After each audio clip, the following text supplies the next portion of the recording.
تب سے اب تک اس کا دل بجھا بجھا اور دماغ بوجھل رہا تھا۔ روح کو زخم اسی روز لگا جب فرپو نے اسے رابرٹ کی اصلیت بھی دکھا دی تھی۔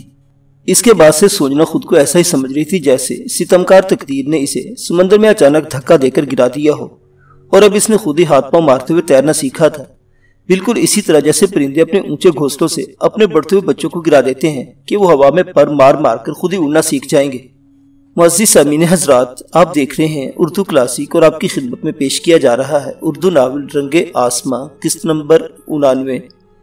معزز سامعین حضرات، آپ سے امید کی جاتی ہے کہ ویڈیو کو لائک کریں اور چینل کو سبسکرائب بھی کر دیں، شکریہ۔ اس کی ستم رسیدہ تقدیر نے بھی یہی کچھ اس کے ساتھ کیا تھا، اور یہی وجہ تھی کہ سونیا نے خود کو سنبھالنے کا فیصلہ کر لیا تھا۔ وہ جانتی تھی کہ یہاں پردیس میں اب اسے خود ہی اپنی بقا کی جنگ لڑنا ہوگی۔ کس طرح؟ وہ صرف ایک ہی ملاقات میں فرپو اور جو وغیرہ سے مل کر سمجھ چکی تھی۔ رابرٹ اسے جو کچھ بنا کر نوٹ کمانا چاہتا تھا، سونیا نے خود ہی سب اپنے وسیلے سے کرنے کا فیصلہ کر لیا تھا تاکہ اپنی کمائی خود پر ہی خرچ کرے۔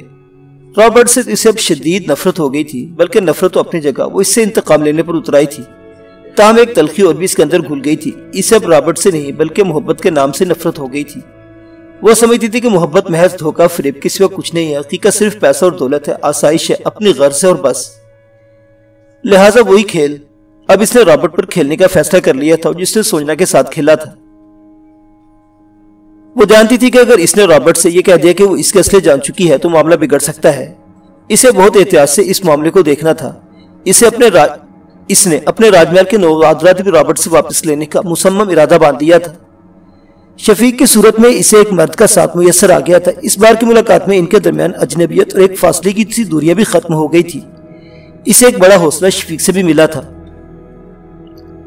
اس نے سوچ لیا تھا کہ شفیق کو اپنی مدد میں شامل رکھے گی۔ اس نے دوبارہ آنے کا وعدہ کر لیا تھا۔ سونیا نے اس روز شفیق کو دوبارہ آنے کا کہا تھا۔ اس دن سونیا نے طبیعت کا خرابی کا کہہ کر رابرٹ کے ساتھ پیراڈائز کلب نہ جانے کا بہانہ بنا لیا۔ رابرٹ خود چلا گیا، وہ اکیلی تھی۔ اس کے جانے کے بعد شفیق کا بڑی بے چینی سے انتظار کرتی رہی۔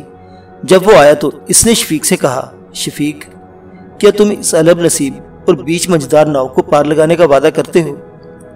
شفیق نے سونیا کے حسین چہرے کی طرف محبت پاش نظروں سے دیکھتے ہوئے دل کی عمیق گہرائیوں سے کہا، کیوں نہیں سوچنا، میں تو خود تمہاری مدد کرنا چاہتا ہوں، میں تم سے محبت کرتا ہوں۔ جب سے تمہیں دیکھا ہے میرا دل اپنا چین، اپنا قرار، اپنا سب کچھ کھو چکا ہے۔ پانا چاہتا ہوں صرف تمہیں اور تمہاری محبت کو۔ محبت سے تو میرا اعتبار ہی اٹھ گیا ہے شفیق، سونیا نے جیسے ایک دم بجھے بجھے لہجے میں کہا۔ تو شفیق بے چین ہو گیا۔ اس نے سوچنا کہ نرم و گداز وجود کو اپنی پیاسی باہوں میں بھر لیا، بولا، ایسا نہ کہو سونیا، اتنی مشکلوں سے تمہیں میں نے پایا ہے، سب کو کیوں ایک جیسا سمجھتی ہو؟ کہ مجھ پر بھروسہ نہیں؟ وہ اس کی گہری زلفوں سے کھیلنے لگا۔ نہیں، ایسی بات نہیں ہے شفیق، سونیا نے جیسے تڑپ کر کہا۔ پھر انداز خرسپردگی میں وہ شفیق کے سینے سے لگتے ہوئے بولی، پتہ نہیں کیا بات ہے شفیق، رابرٹ کے دھوکے نے مجھے اندر سے بری طرح جھنجھوڑ ڈالا ہے۔ محبت کے نام سے مجھے ایک چڑسی ہونے لگی ہے، ایک گدلا پنسا آ گیا ہے میرے دل میں۔ شفیق، جانتے ہو نا کہ یہ دل کتنا نازک ہوتا ہے، اور پھر ایک عورت کا دل تو محض آبگینہ ہی ہوتا ہے، ادھر ذرا سا تڑخا، ادھر سب کچھ ختم ہو گیا۔ ایک ذرا تھم کر سونیا نے ہمکاری بھری اور بولی، میں نے اب خود کو جسمانی طور پر تو سنبھال لیا ہے، لیکن روح دل کو سنبھالنا دینے میں ابھی شاید کچھ وقت لگے گا۔ کیا تم میرا ایک کام کر سکتے ہو ابھی فوری طور پر؟ ہاں، ایک نہیں 1000 کام بولو۔ شفیق نے اسے باہوں میں بھرے رکھا، اس کا دل سیری نہیں ہو رہا تھا۔ سونیا نے بھی اس کی پیاس میں خود کو رچائے رہنے دیا، بولی، کام ذرا نازک اور احتیاط سے کرنے کا متقاضی ہے۔ رابرٹ نے بھی مجھے لوٹا ہی ہے، لیکن اس بدبخت مردار نے میرے گھر کو بھی لوٹا ہے۔ میں تمہیں ایک صندوق دے رہی ہوں، وہ تم اپنے ساتھ میری امانت سمجھ کر لے جاؤ۔ حالات سازگار ہوتے ہیں تو تم سے لے لوں گی۔ صندوق؟ کیسا صندوق؟ شفیق حیران ہوا۔ اسے عذر و سونیا سے صرف اتنا ہی پتا چلا تھا کہ اس کے پاس کچھ قیمتی سامان بھی تھا۔ اس نے کوئی توجہ نہیں دی تھی، لیکن اب ایک صندوق کے ذکر پر وہ چونکے بغیر نہ رہ سکا تھا۔ آؤ میرے ساتھ، اس نے شفیق سے کہا، اور اس کا ہاتھ پکڑے کھولی نما کمرے کے کونے میں لے گئی جہاں لوہے کا زنگالود بیڈ تھا۔ اس نے نیچے جھک کر شفیق کی مدد سے وہ صندوق باہر کھینچ لیا، اور پھر جب اس نے ایک بڑا سا چوبی ڈھکن اوپر اٹھایا تو شفیق جیسے ایک لمحے کو دنگ رہ گیا۔ اندر پڑے مختصر سے چمکتے خزانے کو دیکھ کر اس کی آنکھیں خیرہ ہو گئی۔ ایک لمحے کو تو اسے اپنی آنکھوں پر یقین ہی نہیں آیا، لیکن جب اس نے انہیں تھوڑا سا چھو کر دیکھا تو حیران رہ گیا۔ یہ تو اتنی نادر اشیاء کا خزانہ تمہارے پاس کہاں سے آیا؟ یہ تو کسی ہندوستانی محل کا بیش قیمت سامان معلوم ہوتا ہے۔ سونیا کے ہونٹوں پر تلخ مسکراہٹ اود کر آئی۔